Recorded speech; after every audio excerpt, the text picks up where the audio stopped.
Hello, wonderful followers and subscribers of Lagos, and I hope this video finds you well. A quick one.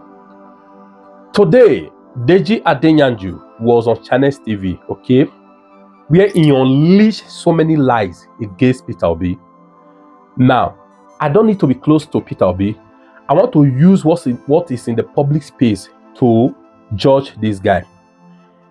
Deji Adeyanju, right? Please, I want to unveil his lies. If you know you are tired, okay, of the shenanigans of Deji, you are tired of the many lies told against Peter Obi, you are someone that wants a better Nigeria, I beg of you, it's possible you have watched this video of Deji.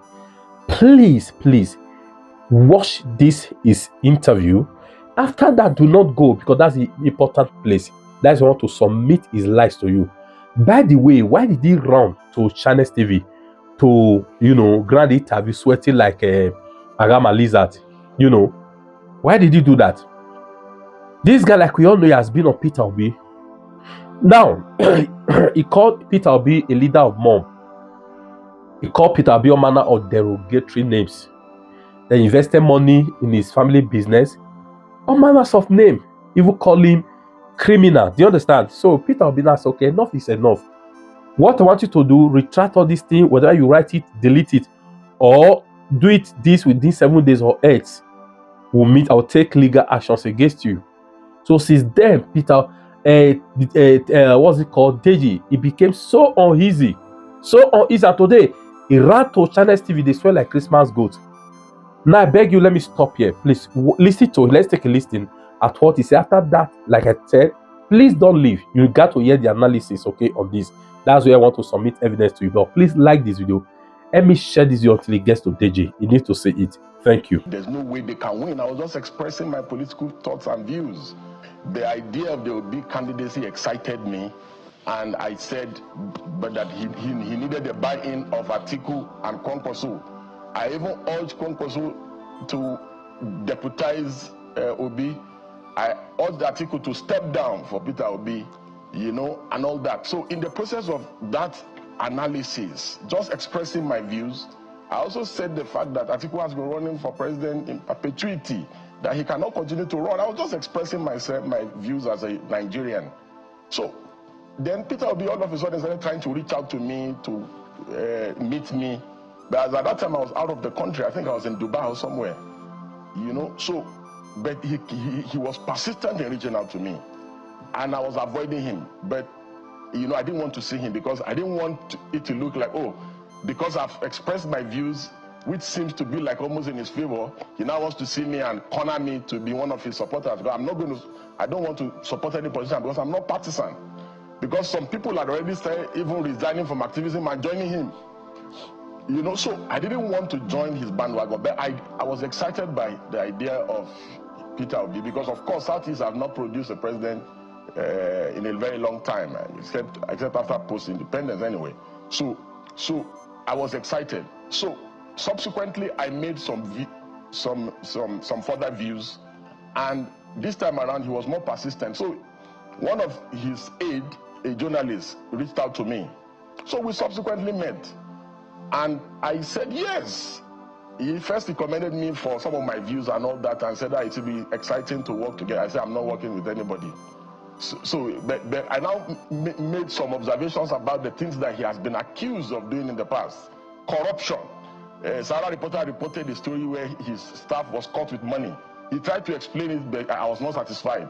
Then I also raised the issue about these issues of him using state resources in Anambra to invest in his family business. His explanation to me in his defense was that he had resigned from the company before he became a governor. I was flabbergasted. I couldn't just wait to get up to leave the place. I'm like, how can a man that wants to be president of Nigeria not see the clear abuse? You understand? That he has abused his office to do such a thing. He was justifying it. He didn't see anything wrong in it. I was completely disgusted. So eventually, I didn't want to disrespect him, so I wanted to leave. And then he got into, because we're like in the living room, it's like a suite. Then he got into a room and said, please, he's coming. That he wants to go inside the room and he has something for me. So he brought one envelope or something like that. and said, no, this is just a small thing, it's just for coming, blah, blah, blah. I said, I laughed. I said, that means you don't know me. I said, and you are friends with Mimiko, former Governor Mimiko and others. There are people that was close to you. You'll have asked them about me. If we do anything because of conviction, it's even me that will bring out of my money and support you. So he kept insisting that it's not like that, it's not what I'm thinking. I said, God forbid, I left. So, however, I never revealed what happened to anyone. So I remember vividly, he went to, was it Egypt, to inspect some power or something. At the peak of the Ekiti election, when his candidate in the Labour Party was running. So I criticized and said, you should be in Ekiti and not in Egypt. And I said, because you want to be president, you must go and campaign for your candidate and try to win. His aides, some of these young boys that are around him, started insulting me that the reason why I'm criticizing him now is because that I was saying that he was okay, he was good. That the reason why I'm criticizing him now is that I brought a proposal to him and I demanded, is it 200 million or something? And that he told me that I said, me? And these are his close aides. So they started doing that. So I said, oh, because I had observed the pattern about them, that they terrorize people online, insult people, slander people. His mob, his obedient mob, were practically uncontrollable during the last election. So I said, okay, so these people do not even want dissent of any kind of criticism of their candidate of any kind. I said, okay, I'm not going to even leave Tinubu alone and now face them, because we cannot have a situation in our country or in our polity where political extremism becomes the order of the day. And Nigerians are living witnesses to the things that eventually happened to the build-up of the last election. We have never had this kind of toxic political experience. Aside the Buharis, after the Buharis, the obedient mob is the most toxic political movement that we have ever witnessed in this country. They threaten Supreme Court judges, Court of Appeal Court judges, threatening artists, threatening Professor Wole Soyinka, insulted everybody in this country because of Peter. And so, what are the things I said? Everything I said is true. In a civil suit or criminal suit of defamation, justification, truth is a defense. What are the things I said? I said he's a political fraud, that he's parading himself as a messiah. Of course, he is a political fraud. Didn't he swear that he will never leave Abga? That any day he leaves Abga, let something which I won't want to say on TV. Then he left Abga. The only thing that I forgot to say, among the things that he should now add to his defamation suit, is that he's a political prostitute. Hobnobbing. And look at what he said about the people that he wanted to defeat in the last election. He said they operate a structure of criminality, but today he's with them.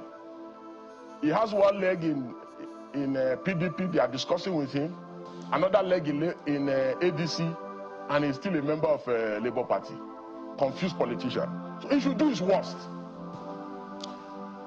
There's something I picked, I observed. You notice so many inconsistency with what he says.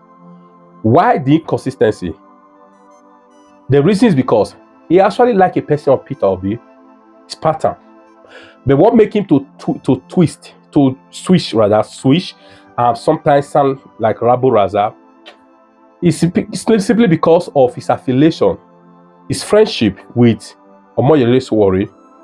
Since Omoyele Sowore is not, on Obi side, he have to take side sometimes. But let's put that aside.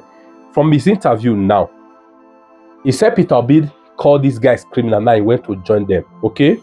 Now, was this guy not aware of this when he said, after the coalition, was unveiled, he said, please, I will never, from henceforth, I will not speak against Obi. I will not speak against Atiku. If I cannot support them, I shouldn't discourage them. That's what he said. Recently, I'm not saying 2023. Suddenly, it changed. From all his write-up, we saw is, switching towards Atiku, which maybe to say before now he has been bribed. Do you understand? So, you said Peter Obi went to join criminal, and he was calling a criminal, and you are the one that be saying that he should form a coalition with them. You didn't know what these guys were criminal. And even when they started, you were so excited about it. However, you were also so excited by saying, to the extent you now have admonish your friends so worried to go and join them. As much as Swori doesn't agree with Obi or any other person, he's a million times better than Deji. Number two, Deji said that Peter Obi, he says Obi, this is number two now. He spent government money, right, on family business. He walked away. So you walking away. In other words, you have seen that this man is a man that is deficient of character, right? Good. So if you have already spotted that this man is deficient of character, how come after that time you are also indirectly saying that good, calling his name Obi, you understand? They should join him, this and that. He should form a coalition, this and that. How come? How come? You said those close to Peter Obi said that you went for Peter Obi to help you, assist you, do one or two things, right? But we never heard that from Peter Obi. You are the one that said Peter Obi is a leader of a mob, right? You call him criminal. You call him all manners of name now, Baba. You did. You understand? Peter Obi, I'm not fighting. If you cannot trace it, then let's go and address it in court. Is that enough for you to be sweating like Christmas goats? It's not enough. Number three, he said Peter Obi offer him bribe. This is my first time of hearing this. I've never heard it from anybody. I've never heard that from anybody. Same Peter Obi that is being accused of, not giving chichi. Okay. Same Peter Obi who rejected the oil blocks and the rest. Now, some politicians reach out to, right, to support them. How do they do negotiation? What is your price? We'll give you 20 million to support us. Even these guys own Portable was in public space recently. We had to negotiate with him. Portable said something needed 50 million. We are negotiating with him at 20 or 20 something million. Say no 50 million. Deji, did Peter Obi tell you, okay, how much will I offer you to support me? Let's even look at it this way. Somebody, you visit somebody and you are living as a wedding man, then that's okay. Take for your transport for coming. How is that a bribe? Deji, what I would say to this, the more things you are saying, pour your mouth, like pour it down from your mouth, like try to coordinate yourself. And anybody who study from afar know that you are very, very uneasy. This thing is touching you. Calm down. It's because you have hair. Calm down. Go to court. Don't retreat. Don't apologize. Don't do anything. Just go to court. I can't wait to see Obi in court. It's like, you should see that since you've gone nuts. The more you are talking to, don't keep it quiet. You have been talking since, so he kept you quiet. Now he only gave you this thing. What's it called? He only gave you he only told you what to do. And if you refuse, it's going to court. How is that a big deal? You're a lawyer. Should you be scared of that? You shouldn't be scared of that. Now you are saying if you will not support, it's of you to vote for Peter Obi. Your vote now is no longer for Sowore, is for Tinubu. So the Tinubus, they are not criminals. Obi then insult to me while Tinubu followers did brutalize people during the other election. Peter Obi people are the one messing up Nigeria. Is the one in power. Deji, even in the blind can sense lies from your mouth. Your inconsistency alone is enough to know that you are a pathological liar. Same you just said, yes, I will not speak, castigate, criticize Obi or article again. If I cannot support them, I should not discourage them. That is not up to 2 months. So now that you start again, like Sunday when they cut it. What's your take on this, friends? Please let me put it at the comment section. Like and please share.